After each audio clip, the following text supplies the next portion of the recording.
Bonjour tout le monde. Merci de nous écouter en grand nombre et de vous abonner à YouTube, également notre page Facebook Radio B52. On part ça. On vous dit souvent que la Ville de Québec, la Ville de Montréal pourrait faire beaucoup plus usage des technologies pour améliorer l'expérience citoyenne et également en profiter pour réduire les coûts des services publics dans la ville. Et il y a beaucoup d'applications qui sont intéressantes, qui sont utilisées à travers le monde. On vous dit également que le maire Labaume, ici à Québec, par exemple, pourrait peut-être visiter d'autres villes que Bordeaux, et réputé pour son vin, et peut-être visiter des villes qui sont réputées justement pour être à l'avant-garde des technologies qui sont à valeur ajoutée pour l'expérience citoyenne, pour rendre leur ville encore plus efficace, efficiente à divers niveaux, et faire en sorte que la qualité de vie des citoyens soit beaucoup plus agréable et une expérience beaucoup plus tonifiante et emballante pour ceux qui y vivent. Et vous savez, à chaque année, il y a un classement des villes les plus avancées, les plus innovatrices en termes d'usage des technologies de l'information. Et ces villes-là sont classées à chaque année selon les innovations, selon les sondages qui sont faits auprès des citoyens, de façon à savoir c'est qui sont les leaders à travers le monde, les villes qui sont ce qu'on appelle des smart cities, des villes digitales, c'est le terme qu'on va utiliser, des villes qui font appel à un paquet d'outils technologiques pour faire en sorte que ça soit trippant d'y vivre. Alors, nous, on a regardé le classement de la dernière année, et on va vous parler des deux villes les plus réputées actuellement, qui sont classées numéro 1 et numéro 2. Et on va vous donner des exemples concrets d'applications qui font en sorte que ces villes-là sont, à travers le monde actuellement, les mieux cotées. Alors, la ville numéro 1, indiscutablement, puis nous, on suit le dossier depuis plusieurs années, parce que comme vous le savez, le crew de B52, on est des technologues. Eh bien, la ville numéro 1, c'est la ville de Singapour. La ville numéro 2, c'est la ville de Barcelone. Et la ville numéro 3, c'est la ville de Londres. On pourrait continuer 4-5, mais les trois premières, ce sont celles-là. Alors, parlons de Singapour et de Barcelone principalement, pour vous donner des exemples d'applications qui pourraient être copiées par ici nos maires de la ville de Québec et la nouvelle mairesse de la ville de Montréal, pour peut-être justement faire en sorte qu'on soit à l'avant-garde et non pas en queue de peloton. À Singapour, plein d'applications possibles. C'est vraiment une ville qui est dynamique sur le plan d'innovation technologique, sur le plan de oser. Tu sais, vous savez, là, le terme oser, là, tu sais, défricher, puis vraiment aller de l'avant. Ça ne veut pas dire de faire des trips techno et d'essayer n'importe quoi, on se comprend, là. C'est sérieux ce qu'ils font. Et ça marche surtout. Alors, un certain nombre d'applications. Je vous donne des exemples. Ils ont installé des senseurs, des capteurs et des caméras qui permettent de monitorer, de vérifier la propreté des lieux publics, la propreté en général de la ville et également le trafic, la densité du trafic. Donc ça, vous allez me dire, ben oui, c'est ça. Donc, ça permet évidemment à la ville de faire des ajustements parce qu'ils ont installé des outils pour justement être capable de voir si effectivement il y a des endroits qui sont devenus malpropres, des endroits où il y a de la congestion au niveau du trafic régulièrement, ben on va agir là-dessus. Ils ont également des senseurs technologiques qui permettent de voir si les gens, par exemple, fument dans des endroits publics ou dans des endroits qui sont défendus. OK? On est capable de voir également si les gens, par exemple, jettent des rebuts dans des endroits publics ou dans des endroits où c'est défendu par règlement pour justement garder la ville propre. Ensuite, on a installé ce qu'on appelle un système de sans fil, de wireless en français, de connectivité wireless qui permettent aux gens, dans le fond, à divers endroits publics, de se connecter sur le web à partir d'un réseau de communication public gratuit. Okay?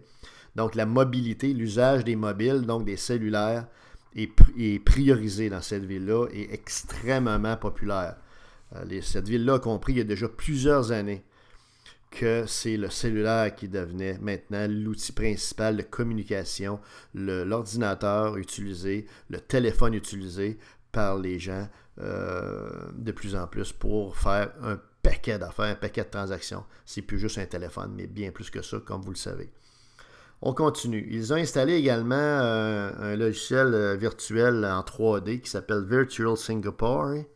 C'est un virtuel 3D dynamique. Ça veut dire que vous pouvez faire des simulations, vous-même les citoyens également, des simulations qui permettent de voir toutes sortes de choses. Donc la ville, exemple de la simulation qu'ils font, vu qu'il y a une densité de population très très élevée dans la ville de Singapour, ben, ils font des simulations d'évacuation de lieux, de rassemblement pour des spectacles ou autres même, être capable de voir le processus d'évacuation est-il efficace, est-ce qu'il y a moyen de l'optimiser pour assurer la sécurité des gens advenant qu'il y ait un incident malheureux qui force une évacuation rapide de lieux comme ça.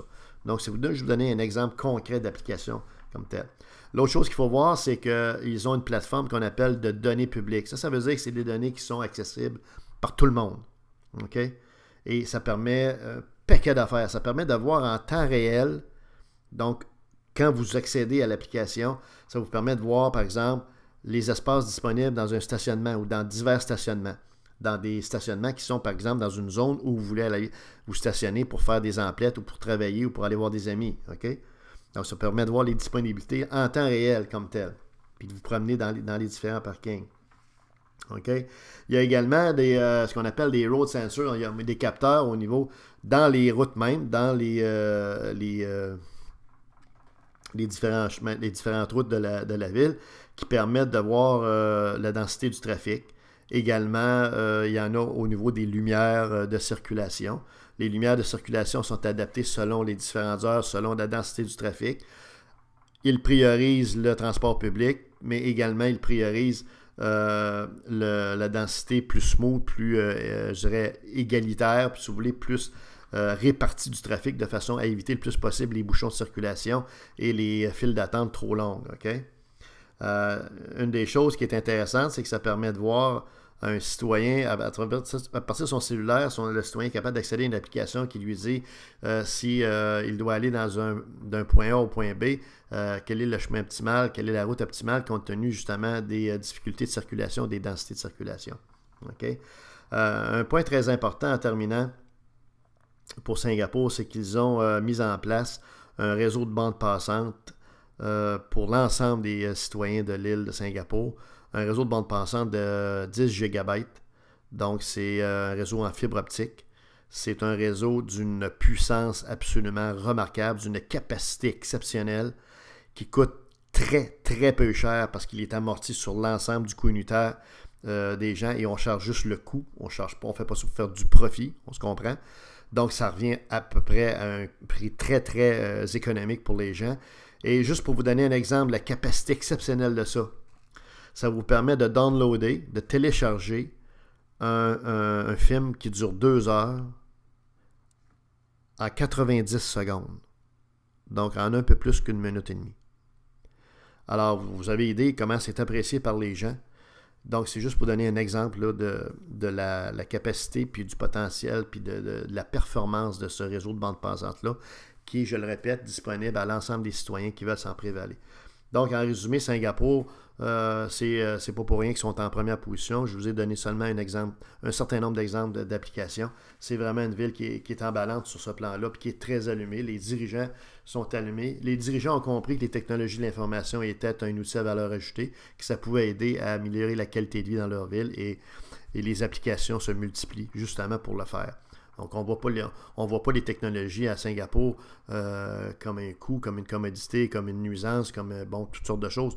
On ne regarde pas ça de loin, de façon un peu méfiante, comme ici, malheureusement. C'est le cas encore. Deuxième ville dont on va donner quelques exemples, qui s'apparente un peu à Singapour, c'est la belle ville de Barcelone, en Catalogne. Il y a eu des événements récents là. La même chose, on a installé un paquet de senseurs pour le trafic. Ça permet de diminuer la congestion de 21%. Donc, c'est très important, là. On a des métriques qui permettent de dire, voici les résultats de l'usage des technologies pour optimiser le flot du trafic, la fluidité du trafic. Diminution de 20%. OK?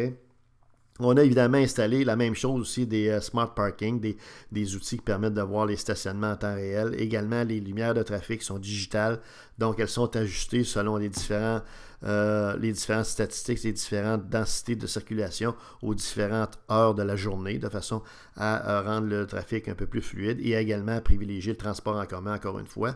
Et en privilégiant le transport en commun, et bien évidemment, on augmente l'intérêt des gens à utiliser le transport en commun sans être obligé de les forcer, sans être obligé de crier dans les radios, comme ici, les petits réseaux de mon oncle, ou sans être obligé de dire « Vous devriez prendre le sport, arrêtez de prendre votre auto, prendre le Stramlin, prendre le bus. » Les gens voient que les transports en commun, avec l'usage des technologies, ont une performance, ont une rapidité de circulation qui est accrue, donc c'est très attrayant. Donc, les gens vont adopter de plus en plus le transport en commun. Comme les villes, ces villes-là, comme la majorité des villes, n'ont pas été conçues pour des quantités de voitures qu'on connaît aujourd'hui, bien évidemment que c'est positif comme tel. Ensuite, on a des senseurs, des capteurs qui permettent de vérifier la qualité de l'air et la qualité du bruit. On mesure les décibels de façon à être capable d'avoir une qualité de vie, etc. On a installé un système de Wi-Fi gratuit dans les espaces publics. Donc, c'est très intéressant. Vous allez dans un parc public, vous avez le Wi-Fi gratuit. Donc, vous allez là avec vos enfants. Vous pouvez même aller sur le web, leur montrer des choses, puis leur montrer des jeux, ou encore pendant qu'ils se balancent ou qu'ils s'amusent dans un parc, vous êtes capable, vous, d'accéder sur le web gratuitement à vos sites, à vos différents outils qui vous sont privilégiés. On a également des senseurs qui permettent de diminuer la quantité d'émissions de carbone. Donc, on soucie d'écologie beaucoup dans ce coin-là, parce qu'il y avait quand même beaucoup de pollution et ça diminue beaucoup. Donc, on a un système de lumière digitale LED. Okay? Donc, c'est des lumières qui éclairent beaucoup plus, qui coûtent beaucoup moins cher, puis qui sont contrôlées en fonction de la noirceur de façon automatique, mais de façon vraiment informatisée de A à Z. Et finalement, c'est une ville, Barcelone, qui a connu des périodes de grande sécheresse. Donc, on a un système de senseurs qui permet, dans le sol, qui permet de mesurer, dans le fond, la quantité d'eau résidente dans le sol, la quantité d'eau qui est anticipée par rapport aux pluies qui sont annoncées, de façon à être capable de conserver l'eau et d'éviter les périodes de sécheresse.